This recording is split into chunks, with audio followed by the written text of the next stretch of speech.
Hi there. Let's have a quick little talk. I want to tell you today that I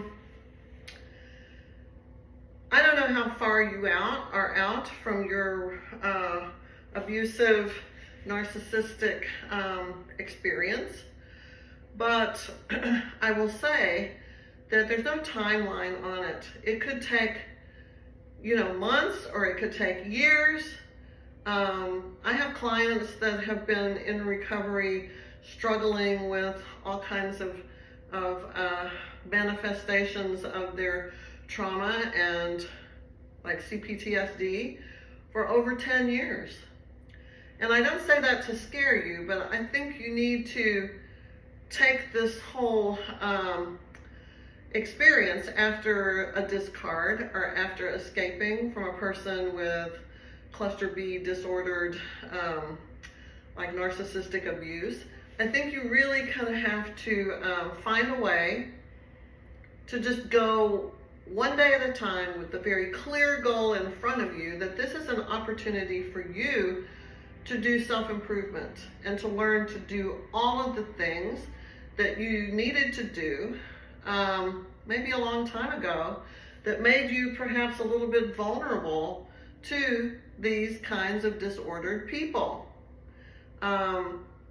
It's pretty much true that a person who did not have attachment issues or abandonment issues or codependency or maybe even some borderline traits of their own, it's safe to say that those people would probably see the red flags and run for the hills early on. But those of us who have other issues did not. So this is an opportunity for you to work on those other issues. Yes, you have to grieve this. Yes, you have to get the interjects of the narcissist voice out of your head. And that is no easy task. It takes a while to distinguish what is the narcissist voice, what is your voice, what is your conscience, what is like some kind of divine intervention voice. You've got all these voices, and no, you're not schizophrenic. No, you don't have some schizoid disordered multiple personality dissociative thing. You have been implanted with this programming that's like brainwashing. And it's like those spy movies where they say, okay, when we say the word snickerdoodle, you're going to go murder your next door neighbor, right? It's that kind of programming that's just so deeply embedded in there after a relationship with one of these types of people that it takes a while to get that out. And so when the voice is gone, you still have ruminations. You still have like romanticizing about the shared fantasy and how wonderful that was.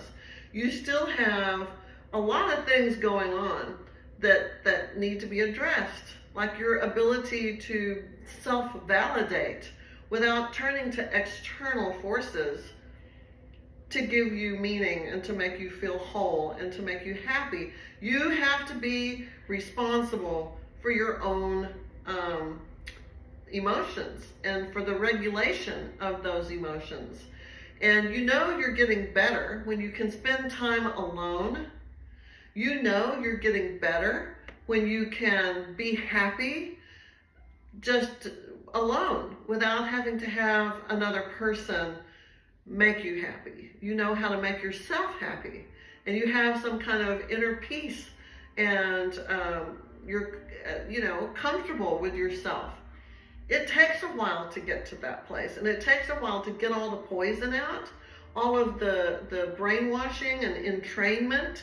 If you don't know what entrainment is, look at some of Dr. Sam Vaknin's video lectures on entrainment, because that's what's happened to you. Your brain has been entrained. Yes, the brain has been entrained, and you've got to deal with that. You have to find ways to get free of all of the toxic programming that you have absorbed in this relationship with the narcissist. So I want to say, don't put a time on it. And you can certainly enjoy small victories along the way. You know, I get oolong milk tea, and I really enjoy this. I enjoy spending time with myself. I'm getting ready to go take a walk on the beach.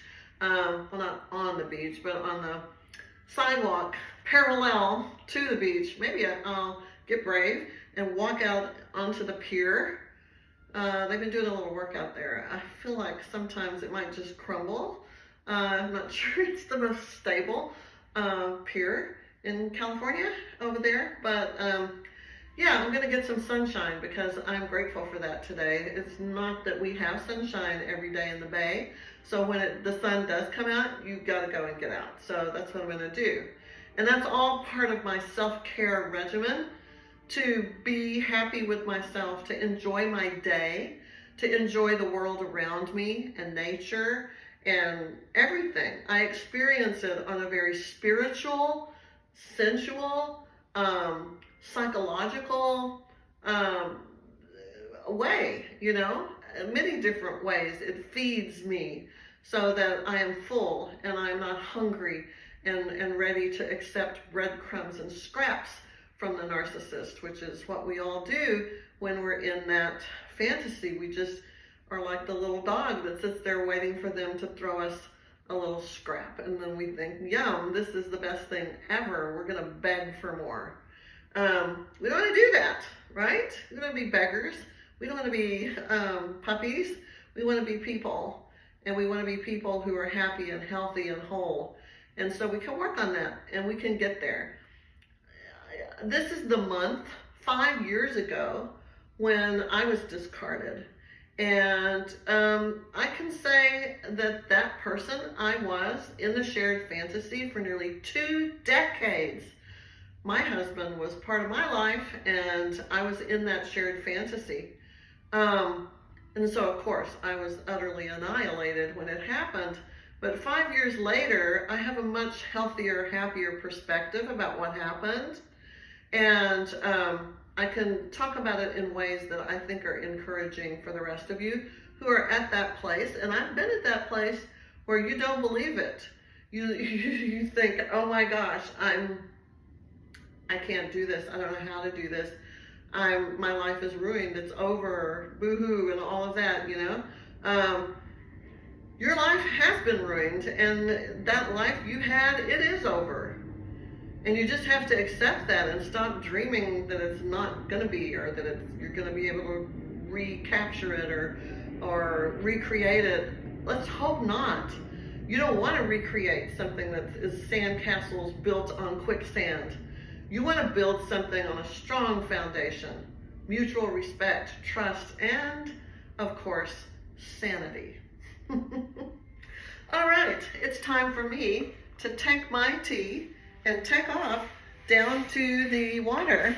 I'm gonna put my little hat on, and you know, for the Bay Area, to wear a tank top like this to try to get some sun, which is exactly what I need because I feel very bleached and pale.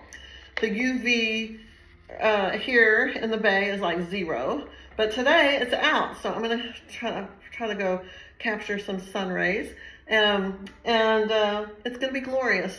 And I don't need a narcissist or anyone to make that any better than it already is. Okay, so hang in there, guys. It does get easier. Bye.